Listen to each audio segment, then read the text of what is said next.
Hi friends, welcome back to MB creation. ಇವಾಗ ತೊಗೊಂಡು ಬಂದಿರೋ ಜ್ಯುವೆಲರಿ ಕಲೆಕ್ಷನ್ನಲ್ಲಿ ಬೈತಲೆ ಬಟ್ಟು ಮತ್ತು ಕೆಲವೆಲ್ಲ ಮಕ್ಕಳು ಡ್ಯಾನ್ಸ್ ಮಾಡ್ತಾರೆ ಮತ್ತು ಕೆಲವರು ಮದುವೆಗಳಿಗೆ ಯೂಸ್ ಮಾಡ್ತಾರೆ. ಆ ಥರ ಬೈತಲೆ ಬಟ್ಟು ಇದೆ, ಸಿಂಪಲ್ ಚಿಕ್ಕ ಚಿಕ್ಕ ಬೈತಲೆ ಬಟ್ಟುಗಳು ಇದೆ. ನೋಡಿ ಹೇಗಿದೆ ಕಲೆಕ್ಷನ್ನು, ಎಲ್ಲ ರಿಯಲ್ ಪಿಕ್ಕಲ್ಲಿದೆ ನೋಡಿ. ತುಂಬಾ ಚೆನ್ನಾಗಿದೆ ಅಂತ ಹೇಳ್ಬೋದು. ಇದನ್ನೇನು ಮಾಡಬೇಕು ಅಂದರೆ ಸೆಂಟರಲ್ಲಿ ಬೈತಲೆ ಬಟ್ಟು ಬರುತ್ತೆ ಮತ್ತು ಆ ಕಡೆ ಈ ಕಡೆ ಅದು ಇದಕ್ಕೆ ಹಣೆಗೆ ಟಚ್ ಆಗಿನೂ ಬರುತ್ತಲ್ಲ, ಆ ಥರದ್ದು ಇದೆ ನೋಡಿ. ಇದೆಲ್ಲನೂ ಕೆಲವೆಲ್ಲ ಈ ಜ್ಯುವೆಲರಿಗಳಂದರೆ ನೋಡಿದ ತಕ್ಷಣ ಅಟ್ರ್ಯಾಕ್ಟ್ ಮಾಡಬೇಕು ಅಂತಾರಲ್ಲ, ಆ ಥರನೇ ಇದೆ. ನಮ್ಮ MB ಕ್ರಿಯೇಷನ್ ಕನ್ನಡ ಬ್ಲಾಗಲ್ಲಂತೂ ಎಲ್ಲ ಜ್ಯುವೆಲರಿನೂ ಅದೇ ಥರ ಇರೋದು. ಈ ನೆಕ್ಲೆಸ್ಗಳು ಅಷ್ಟೇ ಸೂಪರಾಗೇ ಇದೆ. ಪರ್ಲಲ್ಲಿದೆ, ಗೋಲ್ಡಲ್ಲಿದೆ, ಎಲ್ಲ ಬೀಡ್ಸಲ್ಲಿದೆ. ಜುಮ್ಕಾನೂ ಅಷ್ಟೇ ಕೆಲವೆಲ್ಲ ಇವಾಗ ಟ್ರೆಂಡಲ್ಲಿರೋವಂಥ ಜ್ಯುವೆಲರೀಸು ಅಂತ ಹೇಳ್ಬೋದು. ಈ ಜುಮ್ಕಾ ನೋಡಿ, ಇದು ಫುಲ್ಲು ಇಯರ್ಗೆ ಕವರ್ ಆಗುತ್ತೆ. ತುಂಬ ಕ್ಯೂಟಾಗಿ ಸೂಪರಾಗಿದೆ ಅಂತ ಹೇಳ್ಬೋದು. ಮತ್ತು ಇದು ನೋಡಿ, ಇದು ಹೇಗಿದೆ ಅಂದರೆ ನಾನು ಒಂದೊಂದು ಜ್ಯುವೆಲರಿ ಬಗ್ಗೆನೂ ವರ್ಣಿಸ್ತಾ ಇದ್ದೀನಿ. ಸೊ ಯಾಕಂದರೆ ಇದು ಹೇಗಿದೆ ಏನು ಅಂತ ನಿಮಗೆ ಜಸ್ಟ್ ನೋಡ್ತಾ ಇದ್ದೀರಾ ಅಷ್ಟೇ. ಅದರಲ್ಲಿ ನಿಮಗೆ ಯಾವ ಥರ ಸೆಟ್ ಬರುತ್ತೆ ಏನು ಅನ್ನೋದು ನೋಡಿ ಗೊತ್ತಾಗುತ್ತೆ ಕೆಲವ್ರಿಗೆ. ಇಲ್ಲ ಗೊತ್ತಾಗಲಿಲ್ಲ ಅನ್ನೋರಿಗೆ ಎಕ್ಸ್ಪ್ಲೇನ್ ಮಾಡ್ತಾ ಇದ್ದೀನಿ. ಇದೆಲ್ಲನೂ ಕಾಂಬೋ ಸೆಟ್ಟು ಅಂತ ಹೇಳ್ತಾರೆ. ಇದಕ್ಕೆ ಜುಮ್ಕಾ ಮತ್ತು ಕತ್ತಿಗೆ ಚೋಕರ್ ಥರನೂ ಬರುತ್ತೆ, ಅದನ್ನು ನೀವು ನೆಕ್ಲೆಸ್ ಥರ ವೇರ್ ಮಾಡ್ಬೋದು. ಇನ್ನು ಒಂದು ದೊಡ್ಡದು ಇದೆಯಲ್ಲ, ಅದು ಕೆಲವೆಲ್ಲ 30 ಬರುತ್ತೆ, ಇನ್ನು ಕೆಲವೆಲ್ಲ 24 ಲೆಂತ್ ಬರುತ್ತೆ. ಸೊ ಇದು ಕಾಂಬೋ ಸೆಟ್ಟು ಅಂತ ಹೇಳ್ತಾರೆ. ಮತ್ತು ಇದರಲ್ಲೆಲ್ಲ ಸ್ಟೋನ್ದು ಸೂಪರಾಗಿರೋ ಜುಮ್ಕಾಗಳು ಇದೆ. ಇದನ್ನು ನೀವು ಮದುವೆಗಳಿಗೆ ಮತ್ತು ಕೆಲವು ಫಂಕ್ಷನ್ಗಳಿಗೆ ನಿಮಗೆ ಹೆಂಗೆ ಕನ್ವೀನಿಯೆಂಟ್ ಆ ಥರ ವೇರ್ ಮಾಡ್ಬೋದು.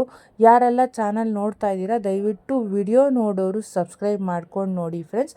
ನಮ್ಮಂಥ ಮನೇಲಿರೋ ಲೇಡೀಸ್ಗೆ ವರ್ಕ್ ಫ್ರಮ್ ಹೋಮ್ ಅಂದರೆ ಇದೊಂದೇ ಕೆಲಸ ಸಿಗೋದು. ವಿಡಿಯೋನ ಮಾಡೋದು, ಎಡಿಟಿಂಗ್ ಮಾಡೋದು, ಅಪ್ಲೋಡ್ ಮಾಡೋದು, ಜನಗಳನ್ನ ಅಟ್ರ್ಯಾಕ್ಟ್ ಮಾಡ್ಕೊಳ್ಳೋದು ನಮ್ಮ ಚಾನಲ್ಗೆ ಅಂತ ಹೇಳ್ಬೋದು. ತುಂಬಾ ಕಾಂಬೋ ಸೆಟ್ಸ್ ಇದೆ. ಇಷ್ಟ ಆದವರು ನಿಮ್ಮ ಒಪಿನಿಯನ್ನ ನನಗೆ ಕಮೆಂಟ್ ಮೂಲಕ ತಿಳಿಸಿ ಅಂತ ಕೇಳ್ಕೊಳ್ತೀನಿ. ಈ ನಡುವೆ ಕೆಲವರೆಲ್ಲ ಕಮೆಂಟ್ ಮಾಡಿ ಪ್ರೈಸ್ ಹಾಕಿ ಅಂತ ಹೇಳ್ತಾ ಇದ್ದೀರಾ. ನಾನು ಪ್ರೈಸ್ ಹಾಕ್ತೀನಿ, ಯಾಕಂದರೆ ಕೆಲವು ತುಂಬಾ ಅಂದರೆ ನಾನು ಮಿಕ್ಸ್ ಮಾಡಿ ಹಾಕ್ತೀನಲ್ಲ, ಅದರಲ್ಲಿ ಕೆಲವೆಲ್ಲ ಒಂದು 500 ರುಪೀಸಲ್ಲಿರುತ್ತೆ, ಇನ್ನು ಕೆಲವು 600 ಇರುತ್ತೆ. ತುಂಬಾ ಅದನ್ನೆಲ್ಲ ಹಾಕಬೇಕು ಅಂದರೆ ಟೈಮ್ ತುಂಬ ಹಿಡಿಯುತ್ತೆ ಅಂತ ಆಲ್ರೆಡಿ ನನ್ನ ವಿಡಿಯೋದಲ್ಲೂ ಹೇಳಿದ್ದೀನಿ. ಆದಷ್ಟು ಹಾಕೋಕ್ಕೆ ಟ್ರೈ ಮಾಡ್ತೀನಿ. ಎಡಿಟಿಂಗ್ ಮಾಡೋದಕ್ಕೆ ಸ್ವಲ್ಪ ಟೈಮ್ ತೊಗೊಳುತ್ತೆ. ಸೊ ನಾನು ಫುಲ್ ಡೇ ಒಂಥರ ಬ್ಯುಸಿ ಆಗಿಬಿಟ್ಟಿರ್ತೀನಿ. ಒಂದು ವಿಡಿಯೋ ಮಾಡಿ ಅದನ್ನು ಎಡಿಟಿಂಗ್ ಮಾಡಿ ಅಪ್ಲೋಡ್ ಮಾಡೋದಕ್ಕೆ ಕೆಲವರು 2 ದಿನಕ್ಕೆ ಸಲ ಹಾಕ್ತಾರೆ.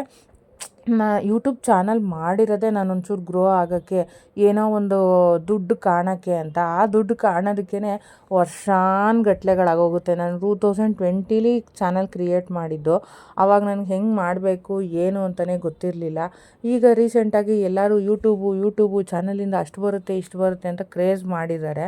ಆ ಕ್ರೇಜ್ಗೋಸ್ಕರ ನಾನು ದಿನ ಒಂದೊಂದು ವಿಡಿಯೋ ಹಾಕೋದೇ ದೊಡ್ಡ ಸಾಧನೆ ಥರ ಆಗೋಗ್ಬಿಟ್ಟಿದೆ.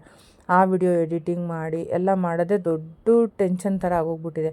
ಬೆಳಿಗ್ಗೆಯಿಂದ ಆಚೆ ಕೆಲಸ, ಈ ಕಡೆ ಕೆಲಸ, ಎಲ್ಲ ಕೆಲಸ ಮಾಡಿಕೊಂಡು ಇದನ್ನು ವಿಡಿಯೋನ ಎಡಿಟ್ ಮಾಡಿ ವಾಯ್ಸ್ ಓವರ್ ಕೊಟ್ಟು ಮತ್ತು ಇದಕ್ಕೆ ಚೆನ್ನಾಗಿ ನೀವು ನೋಡಿದ ತಕ್ಷಣ ವಿಡಿಯೋ ಓಪನ್ ಮಾಡಿ ನೋಡಬೇಕಲ್ಲ, ಆ ಥರ ಥಂಬ್ನೇಲ್ ಕ್ರಿಯೇಟ್ ಮಾಡೋದು ಎಲ್ಲ ತುಂಬ ಟೈಮ್ ತೊಗೊಳುತ್ತೆ. ಅದಕ್ಕೆ ಯಾರೆಲ್ಲ ನನ್ನ ವಿಡಿಯೋ ನೋಡ್ತಾ ಇದ್ದೀರಾ ಅವರೆಲ್ಲರೂ ಸಬ್ಸ್ಕ್ರೈಬ್ ಮಾಡ್ಕೊಂಡು ನೋಡಿ. ನಿಮ್ಮ ಫ್ಯಾಮಿಲಿ ಫ್ರೆಂಡ್ಸ್ಗೆಲ್ಲರಿಗೂ ಶೇರ್ ಮಾಡಿ ಅಂತ ಕೇಳ್ಕೊಳ್ತೀನಿ. ನಾನು ಮುಂದಕ್ಕೆ ಆದಷ್ಟು ನನ್ನ ವಿಡಿಯೋಗಳನ್ನ ಆಗಲಿ ನನ್ನ ವಾಯ್ಸ್ನಾಗಲಿ ಸ್ವಲ್ಪ ನೋಡಿಕೊಂಡು, ಅಂದರೆ ಹೇಗೆ ನಾನು ಕ್ರಿಯೇಟ್ ಮಾಡೋಕ್ಕಾಗುತ್ತೋ ಆ ಥರ ಕ್ರಿಯೇಟ್ ನಾನು ವಾಯ್ಸ್ ಕೊಡುವಾಗ ಸ್ವಲ್ಪ ಅದನ್ನು ಇಂಪ್ರೂವ್ನು ಮಾಡ್ಕೊಳ್ತೀನಿ ಅಂತ ಹೇಳ್ತೀನಿ. ಆದಷ್ಟು ಸಬ್ಸ್ಕ್ರೈಬ್ ಮಾಡಿಕೊಂಡು ಶೇರ್ ಮಾಡ್ಕೊಂಡು ಕಮೆಂಟ್ ಮಾಡಿ. Thank you.